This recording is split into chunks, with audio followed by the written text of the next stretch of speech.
Also in action over the weekend was one Jaime Munguia, who managed to pretty much come out of nowhere and pull off a big upset over Sadam Ali in order to take Sadam Ali's WBO super welterweight, aka light middleweight championship of the world, and just a violent, violent display. Munguia, of course, largely came to be known by people by virtue of Golovkin's issues with Saul Canelo Alvarez and them trying to salvage the card at last minute, pretty much all the way up until 2 weeks before the fight, trying to find an opponent for him. Jaime Munguia was one of the names that was brought up as a potential opponent. Munguia was probably most prominently known for being the Ring Magazine Prospect of the Year at the end of 2017. So just a few months ago, this guy was considered a prospect. Considered the Prospect of the Year from Ring Magazine. And in spite of that, he actually doesn't, at least up until now, had no connection with Golden Boy, as far as I know. He's promoted primarily by Zanfer Promotions. He was on a previous Golden Boy card a while back, though. It was on the Farmer versus Ogawa undercard. He was on that card. So who knows, maybe Golden Boy has some options on him. Hopefully they do, because what he did to Ali was just absolutely brutal. Just a brutal, vicious display of a guy kind of coming out of nowhere. Since Munguia was, of course, canceled as the replacement for Golovkin, and Vanes Martirosyan wound up being the replacement instead because of the fact that the Nevada State Athletic Commission refused to sanction that fight, since Munguia himself was a welterweight as early as the early goings of 2017, just a year ago. He was still a welterweight. He had just moved up to light middleweight, and he had a couple of catchweight fights, 157, 158. On short notice, basically to keep him busy, because he fought, let me see, how many times did he fight in 2017? 1, 2, 3, 4, 5, 6, 7 times he fought in 2017. So he's definitely been very active, a very, very active fighter. And shoot, he even had this was his third fight in 2018. So I mean, he fought Jose Carlos Paz down in Mexico, Johnny Navarrete down in Mexico, and then filled in as a late replacement, incidentally, now for Sadam Ali. I guess he probably was training for another fight against a different opponent. I'm not sure who that might have been, but he was definitely well prepared. I think definitely better prepared than Ali was, anyway. Ali, of course, came to prominence just a few months ago. Well, I mean, he had came to prominence previously, as he fought for the vacant title, vacant WBO welterweight title against Jesse Vargas down at 147 pounds. Of course, Vargas wound up knocking him out in the 9th round. But he did manage to get a shot at Miguel Cotto in what was Cotto's last fight, and Cotto had even said that it was his last fight before then. But Cotto just he did. You could tell that, like, at that point, Cotto was just well beyond his prime, well aged, and Ali kind of caught him at the right time. He was wobbling with every single shot that he landed. Cotto supposedly hurt his hand in the fight as well. But Ali took advantage of a good opportunity, and he seized it. And not unlike what Ali did to Cotto, Munguia did very much the same thing to Ali. He had an opportunity in front of him, and he seized it. And I love these stories. I love that's one of the reasons why I watch boxing is the sometimes you get these kind of these come out of nowhere stories, like fighter that's unknown, and he goes in there and takes out a guy that's a big name, or a guy that might have taken out another big name, and just like shows, like, that there's always somebody new out there. There's always somebody new on the horizon that you may not even know about, that may not be hyped, that may not be promoted extremely well, that may not be it may not be co-signed by the one of the top fighters, or one of the top promoters, or one of the top managers. It's like saying this is the next guy, and he's all over social media, and he's being put out there, and talked about as being the next star, and all these things. Sometimes there's just these tough, hard-working fighters and that just grind their way up the ranks. And Munguia's been a pro since 2013, so he's been a pro for about 5 years now. So since he was 16 years old. He's only 21, so to pull off a big win like this, get a world title at 21, he's a precocious young fighter. A fighter that's looks pretty solidly built. Dare I say, big for 154 pounds. Although he was fighting Ali, who himself is a guy that's not exactly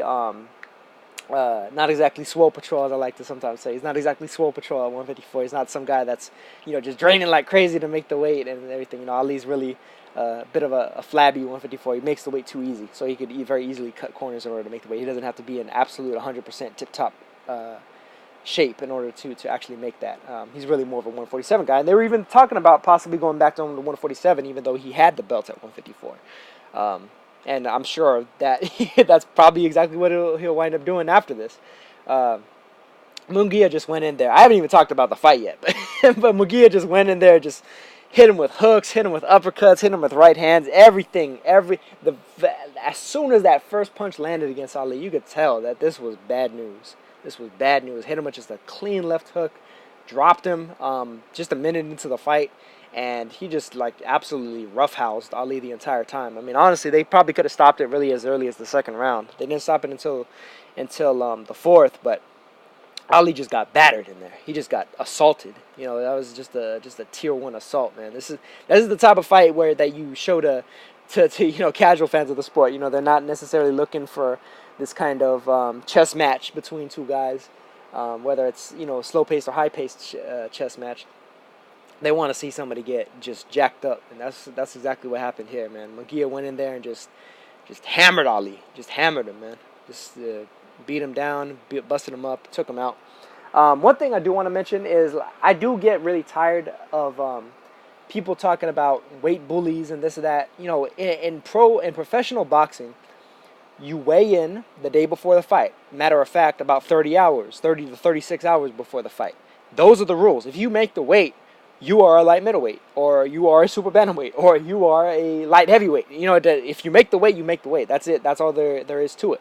And, even for guys that are supposedly weight bullies, guys that are draining themselves as well, they're taking a big risk on their behalf too, because sometimes that 30 hours or so isn't enough to actually, regain your body's equilibrium, and you'll come into a fight sluggish, slow, maybe chinny, maybe your stamina's messed up, maybe your reflexes aren't all the way recovered yet. You could very easily get sick. Your immune system is very, very tender when you're trying to cut weight like that.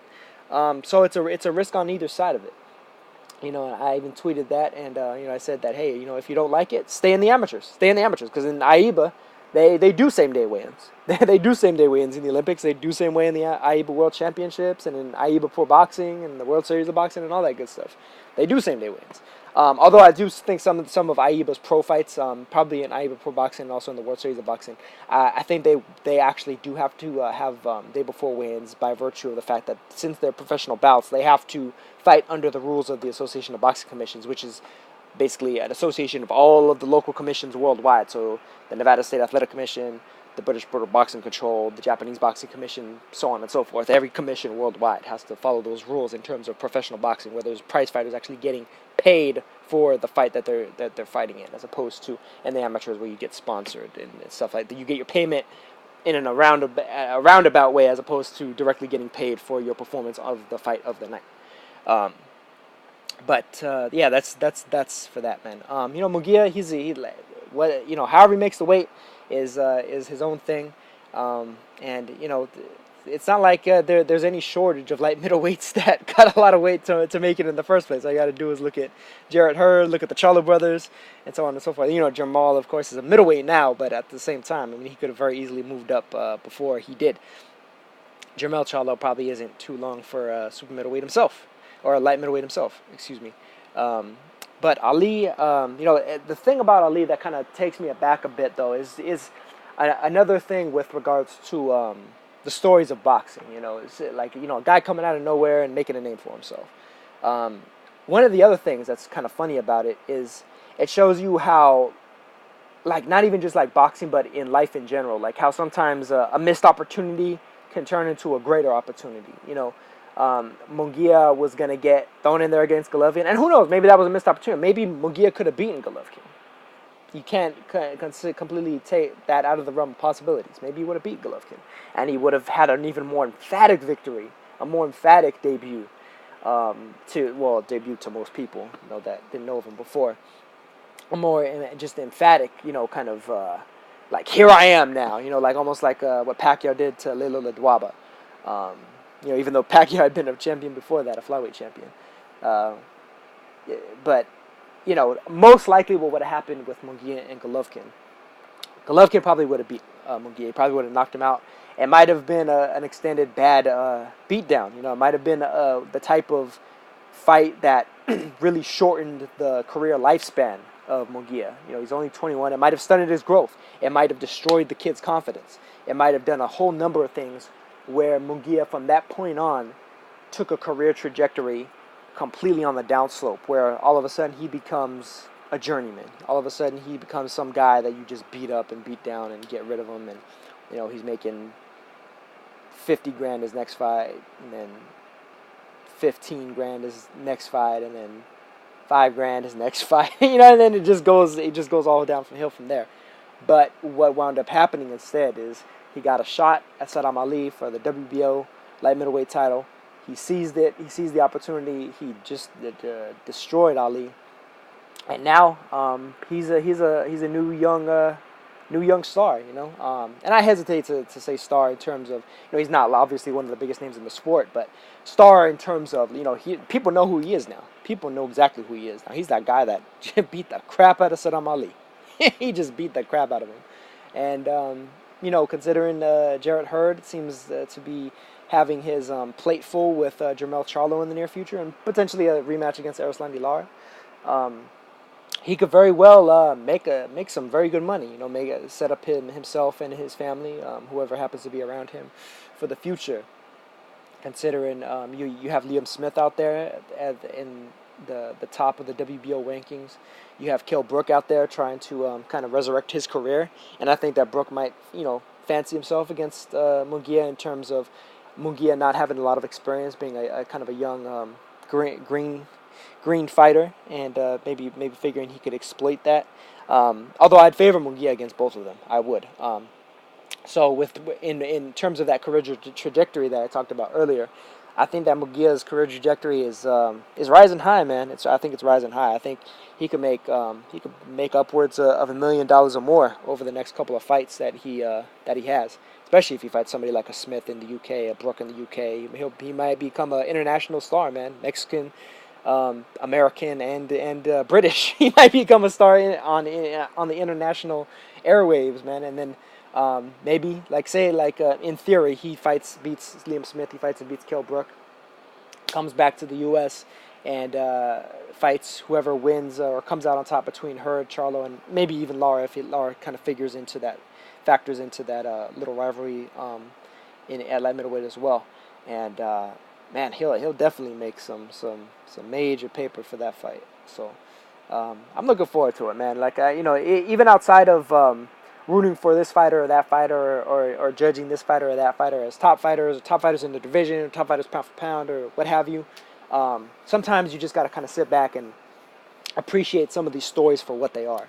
And Munguia's story, I think, is a very interesting one, a very inspiring one, and one I think that kind of speaks to what a great sport boxing is, just as a whole, and how it kind of mimics life in some ways. Just like I said earlier, with the opportunity, a missed opportunity became an even greater new opportunity that he could capitalize on even further. Definitely so in the financial sense, but maybe even in the critical sense too. Maybe in a year or two, he'll have unified belts at light middleweight, and he'll move up to middleweight, and maybe he'll fight Golovkin then. Maybe he'll fight Canelo then. Maybe he'll fight Jamal Charlo or Canelo Alvarez, or excuse me, I already mentioned Canelo. Maybe he'll fight Murata in Japan, make a lot of money in that fight. Maybe he'll fight Billy Joe Saunders in the UK after fighting Smith and Brook, and make a lot of money for them. You know what I mean? It's just one of those things where it's like, it's always good to see any fighter, regardless of who they are, manage to make a name for themselves and make a living for themselves. Because boxing is a tough sport. A lot of these guys don't necessarily have things to fall back on. Most of them don't, unfortunately. Some of them do, of course, and you definitely got to give credit where credit's due with some of those guys that manage to set up themselves up so that their day job is a more like a leisurely thing that they do, as opposed to something that's absolutely necessary for their day-to-day survival to make ends meet. But I love seeing boxers be able to just rise up to prominence and make a name for themselves, man. It's one of my favorite things to see in the sport. So that's gonna do it for this one, and I will catch you guys in the next one. Peace.